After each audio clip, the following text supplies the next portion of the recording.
এইকেইটা পুৰা আইচক্ৰীম খাই আছে। মোক নাই দিয়া বাবা, মোৰ কাৰণে কৈ মোক দিছা। তুমি আগত খোৱা, তুমি খোৱা। মোক কলিজাটো দিছা, নিজৰ খোৱাটোকে দি দিছে। আজি আকৌ পূজা চাবলৈ গ'লোঁ আৰু সোনকালে গৈছিলোঁ, 5টামান বজাত গৈছিলোঁ।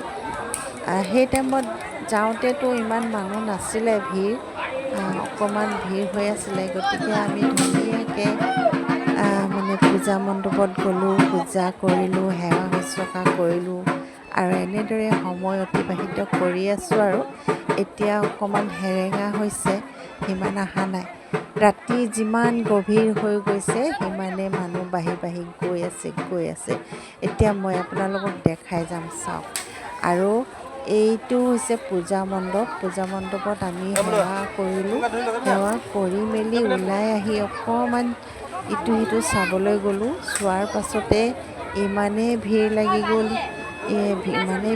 গ'ল, মানে এটা ঠাইৰ পৰা আন এটা জেগালৈ যাবলৈ। চাওকচোন কিমান মানুহ, কেৱল মানুহ। ক'ৰ পৰা আহিলে জানো, অচানক ভিৰ হৈ গ'ল। চাওক, পূজা বুলি ক'লে আচলতে মানুহৰ ভিৰ সমাগমবোৰ দেখিয়ে ভাল লাগে, নহয়নে জানো? মানে পূজা বুলি ক'লে মানে মণ্ডপত এনেই এখন্তেক চোৱাহে বা সেৱা লোৱাহে। বাকীডোখৰ ইটো সিটো মানুহ ভিৰবোৰ চাই থাকি ভাল লাগে। আপোনালোকে চাই ভাল লাগে নে নালাগে নাজানো, কিন্তু মোৰ হ'লে খুব ভাল লাগে। চাওকচোন, মই মানুহখিনি দেখি কেৱল মানুহকেইটাকে ভিডিঅ' কৰি গৈ থাকিলোঁ। কিমান যে মানুহ আহিছে গৈছে, আৰু এটা জেগাৰ পৰা আন এটা জেগালৈ যাওঁতে কিমান সময় লাগিছে। মানে গেটটোৰ ওচৰলৈ যাবলৈ ইমান আৰু এনেও পূজা মণ্ডপটো বহুত ডাঙৰকৈ বনাইছে।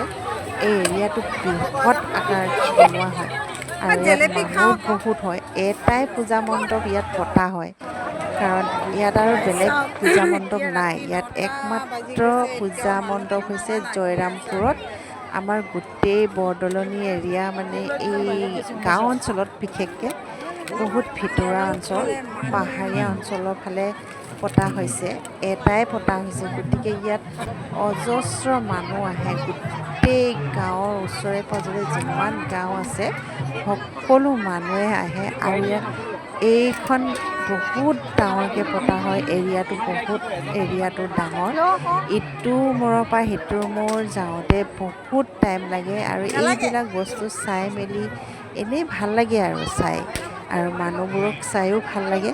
আৰু আমি এনেকৈয়ে চাই গৈ আছোঁ, কেৱল মানুহ লগ পাই গৈ আছোঁ। আৰু ইজনে মানুহক চোৱা চুই কৰি এনেদৰে গৈ আছোঁ। আৰু মোৰ ল'ৰা ছোৱালী দুয়োটাৰতো আৰু বেলেগ কাম নাই, অকল কিবা খাওঁ আৰু কিবা এটা লওঁ। গাড়ী এটা লৈ ভাঙিলেই তাতে আকৌ এটা গাড়ী লওঁ বুলি ল'ৰাটো উৎপাত কৰি আছে।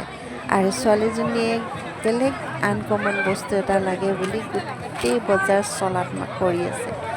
আমাৰ দুজনক একদম খোজকঢ়াই আঠা মৰা কৰি দিছে। মোৰ মানে ভৰি বিষাই গৈছে, কিন্তু তাৰ পচন্দৰ বস্তু মানে নেপায়। এনেদৰে ঘূৰি মানে গোটেই ফিল্ডটো কেইপাক মাৰিলোঁ ঠিকনা নাই, কিন্তু তাইৰ পচন্দৰ বস্তু একো নেপালোঁ। কেৱল মানুহখিনি চাই থাকিলোঁ। আৰু এনেদৰে চাই মেলি থাকোঁতে ৰাতি 9টামান বাজি গ'ল। আৰু তেওঁ চাবলৈ এৰা নাই। আৰু আমাৰ গাঁৱৰ পৰা মানুহ আহিছেহে। আমি 9টা বজাত ঘৰত যাবলৈ ওলাইছোঁ। বাটতে আকৌ আমাৰ গাঁৱৰ মানুহ এজাক আহিছে নহয়, আকৌ পূজা মণ্ডপলৈ। আৰু গোটেই বাটতে ইমানেই মানুহ আহিছে চাবলৈ, মানে অবাক। আৰু এইখন এটাই পূজা মণ্ডপ, কিন্তু মানুহবোৰ চাবলৈ ইমান আহে। আৰু এয়া চাওক, মোৰ ল'ৰাটোৱে ইটো লাগে সিটো লাগে বুলি আমনি কৰি আছে। আৰু ছোৱালীজনীতো একো পচন্দই নহয়, আৰু লাষ্টলৈকে তাইৰ পচন্দেই নহ'ল। মানে তাই কি লাগে তাই নিজেই নাজানে, খালী আৰু বস্তু চাইছে। এনেদৰে আমি গৈ আছোঁ। শেষত ছোৱালীজনীৰ বস্তু একোৱে পচন্দ নহ'ল, গতিকে তাই একো নল'লে। ল'ৰাটোৱে গাড়ী এটা ল'লে আৰু এটা গাড়ী লাগে বুলি কান্দিলে যদিও মোৰ ল'ৰা ছোৱালীকেইটা সিমান আমনিও নকৰে। মই অকণমান বুজাই দিলেও মানি যায়।